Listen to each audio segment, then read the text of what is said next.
L'été sera Vincent Cassel, on peut le dire. 2 sorties cet été. 3. 3. Il y a déjà Fleuve Noir d'Éric Zonka le 18 juillet. Avec Romain Duris. Voilà. Et Le Monde est à toi le 15 août avec Romain Gavras. Enfin, deux Romain Romain Gavras, Gavras. avec Karim Leclou, François Damiens, plein de gens. 3e sortie, c'est quoi? Le Grand Cirque Mystique de Cacá Diegues, qui est un truc vraiment purement brésilien, mais un film où on suit l'histoire d'un cirque sur 100 ans, à travers le Brésil de l'époque. Cet été, il y a un film à aller voir, ça sort le 15 août, ça s'appelle Le Monde est à toi. Ah ouais, je trouve aussi. Il faut aller le voir. Je pense que Je suis pressé. Je suis pressé de Le film de Romain J'ai vu la Gavras. bande-annonce. Alors, juste, moi, il va te pitcher le film. On va essayer de résumer l'histoire du film. Comment est-ce qu'on peut la raconter? C'est un petit mec de quartier qui a fait du bise pendant un moment, et puis, mais lui, il veut une vie normale. Tu vois. Et donc, il a fait des économies. Et son truc, il a une très bonne idée. Il veut être le distributeur officiel de Mr Freeze au Maghreb. Mais entre-temps, lui, il a confié son blé. Des Mr Freeze. Il a confié son blé avec ses économies qu'il a fait en faisant ce qu'il pouvait à sa mère. Et là, ça y est, il y a le deal qui se présente et tout. Il a besoin du blé. Et il dit à maman, ça y est, on va y arriver. Il faut juste que tu me rendes le blé, etc. Et là, en fait, sa mère est une grosse Kaira. Et en fait, elle a claqué le blé en jouant, parce qu'elle est joueuse. Et c'est une voleuse, elle va voler dans les grands magasins, etc. Je te dis pas la suite.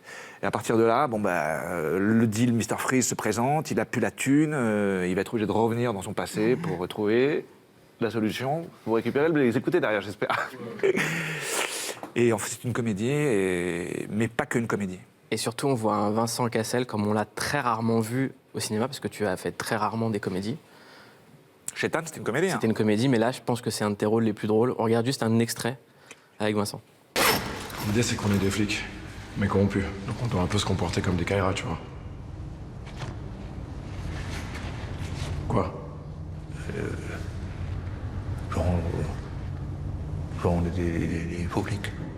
Alors on est des vrais flics. Mais Ripou, le but, c'est qu'ils pensent s'être fait voler par des vrais flics. D'accord. Mais bon, ça alors, c'est des faux flingues. Non, c'est un vrai flingue. Mais c'est juste qu'ils sont pas chargés, quoi. C'est tout. Bon, c'est comme si c'était des faux flingues. Ok. Ça va, t'as capté? Ouais. Cool. On décolle. Et quand tu dis qu'on est des vrais flics, t'es pas des vrais flics. Mais toi, t'es un vrai flic. Toi, t'es pas un vrai flic. Si? Bah non. Non. Parce que moi, donc on avait un pote qui était vraiment flic. T'es pas au courant, je peux dire que ça fait des problèmes. Bah, je suis pas flic, Henri. Tu me connais depuis que je suis gosse. Voilà. On y va alors, allez. Pour moi, ce mec-là, je l'ai rencontré, c'est ces espèces d'anciens loupards qui n'ont pas été des mecs super glorieux, mais qui sont tombés des fois pour protéger quelqu'un, ou alors juste parce qu'ils ont été un peu glandus. Qui s'informe sur les réseaux sociaux, sur Internet. Ouais, non, c'est-à-dire que justement, lui, il est resté au placard trop longtemps, je pense qu'il a été coupé de tout. Ouais. Il est décalé par rapport à ce qui se passe aujourd'hui, il connaît pas, il n'a pas les références et tout.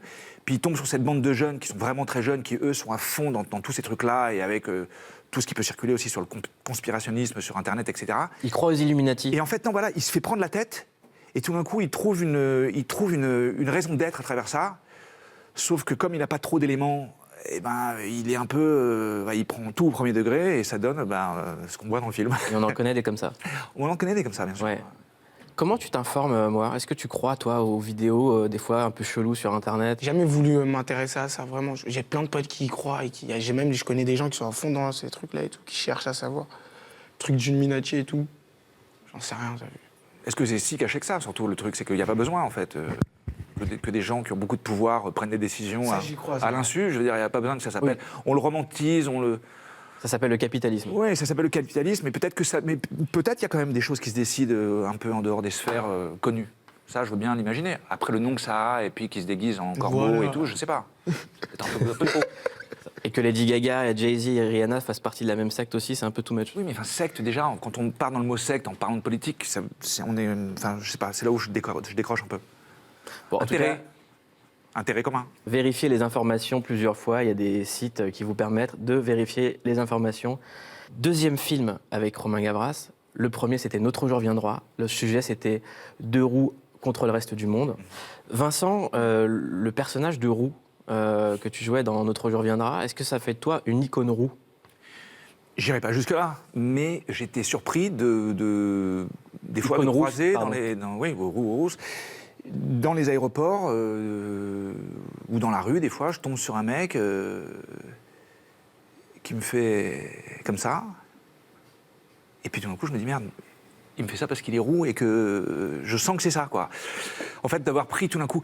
il faut savoir un truc, c'est qu'en fait, on a pris ce sujet à l'époque parce que c'était une manière décalée et presque abstraite et, j'allais dire, rigolote de parler du sujet de l'exclusion qui pourrait être beaucoup plus concret si on parle de, je sais pas, de n'importe quelle minorité aujourd'hui.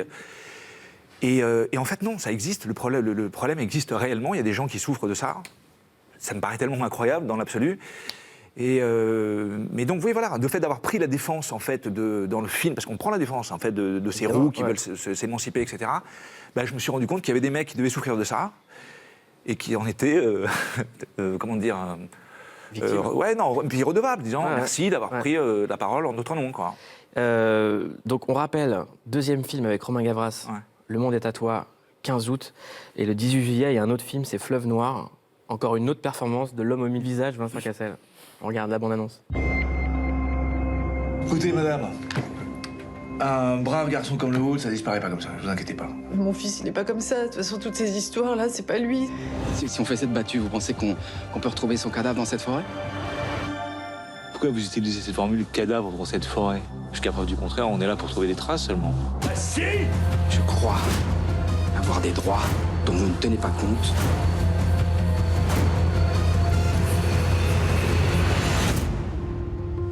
Vous avez trouvé plus fort que vous, commandant.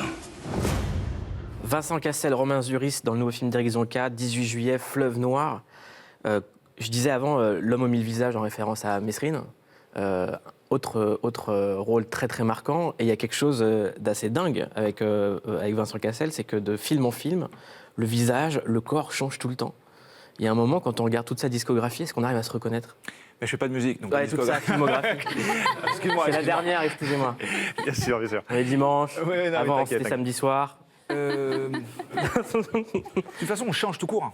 En fait, à travers les années, on change tous, tu vois. On vieillit. Et donc, en fait, c'est d'utiliser tout ça. Mais est-ce qu'il y a un travail sur le visage ? Ah oui, non, mais moi, j'adore, depuis toujours, j'adore me déguiser. Et d'ailleurs, pour vous raconter l'histoire, quand même, c'est que quand j'étais beaucoup plus jeune et que j'avais pas de travail... Tu traînais à la banane et tu te déguisais. Non, mais je traînais rue des Panoyaux, qui était vraiment juste à côté, pour le coup. D'ailleurs, la rue des Panoyaux, va jusqu'à la banane, ouais. Et j'avais ce truc où je me faisais chier, des fois, là, et je me déguisais. Je me mettais du coton dans le nez, comme ça, j'essayais de faire des trucs, mais qui soient crédibles dans la vie réelle. Et j'allais toujours à la même boulangerie. La boulangère me connaissait. Et j'allais commander un truc un peu particulier, une tarte au citron meringuée, tu vois. Et j'y allais déguisé. La nana me regardait chelou parce qu'elle ne me reconnaissait pas vraiment et elle était un peu emmerdée. Et puis je retournais une demi-heure plus tard, normal, pour commander la même chose. Et en fait, j'étais en train de tester à quel point je pouvais être crédible, parce que la vérité, c'est que faire du cinéma, c'est facile, parce que les gens payent une place pour, finalement, ils acceptent la convention, qu'ils vont croire quelque chose qu'on leur présente. Dans la vie, c'est plus compliqué. Mais le problème, c'est que c'est plus dangereux dans la vie, parce que quand tu commences à mentir dans la vie, il y a un moment où tu peux te perdre toi-même. Donc, finalement, j'ai commencé à avoir du travail comme acteur, et ça m'a permis de me libérer un peu de ces trucs bizarres que je faisais, mais qui m'ont quand même permis de tester, tu vois, de se tester face au concret, quoi, parce que un acteur d'être trop acteur dans la vie, finalement, ça peut vite devenir un escroc, tu vois. Et puis les gens le prennent très très mal quand tu les trompes pour de bon, quand tu fais croire des choses à des gens dans la rue ou dans la vie pour de vrai. Le jour où ils découvrent la vérité, je draguais en me faisant passer pour un Brésilien. Ça donnait quoi ? Et ça marchait. Par exemple, si tu devais accoster moi à la squale. Arrête tes conneries. Mais ce qui est fou, c'est qu'en fait, quand tu es dans un jeu, finalement, tu n'as plus besoin de dire grand-chose. C'est pas ce que tu dis, c'est ce que tu projettes. Et en fait, ça, c'était aussi une grande leçon de cinéma. C'est-à-dire que jouer, c'est facile à partir du moment où tu t'amuses à le faire. Je viens de te filer un truc, là. Bah ouais. Le dernier juge que j'ai vu avait plus de vis que le dealer de Marie. Non, mais de toute façon, après... Moi, je crois qu'il ne faut pas être trop cynique et tout. Tout le monde fait comme il peut, hein, tu sais. Les mecs de maison de disques, les mecs de la rue, les dans le cinéma. Il y a peu de place, il y a beaucoup de monde. On a tous du vice. Ouais. On est toujours... Après, s'il y a du vice aux dépens des autres, où il y a juste être malin pour arriver à ce que tu veux. Tant que tu t'en prends pas à quelqu'un, tant que tu marches pas sur la gueule de personne, avoir du vice, moi je trouve que c'est plutôt une bonne chose. Moi, quand je vois que mes filles essaient de m'arnaquer, ça me fait plaisir. Je me dis au moins, elles ne vont pas se laisser faire. C'est des athlètes. Ah, mais c'est vrai. Donc oui, il y a du vice partout, mais c'est un peu normal. Sinon, ça serait facile, tout le monde ferait la même chose et puis il n'y aurait aucune gloire à avoir réussi quelque chose. C'est comme ça, c'est le jeu, tu vois. Après, c'est à toi de... Ça, c'est bien là. Il faut garder l'idée. C'est vraiment un jeu. Moi, j'ai toujours vu ce métier comme un jeu.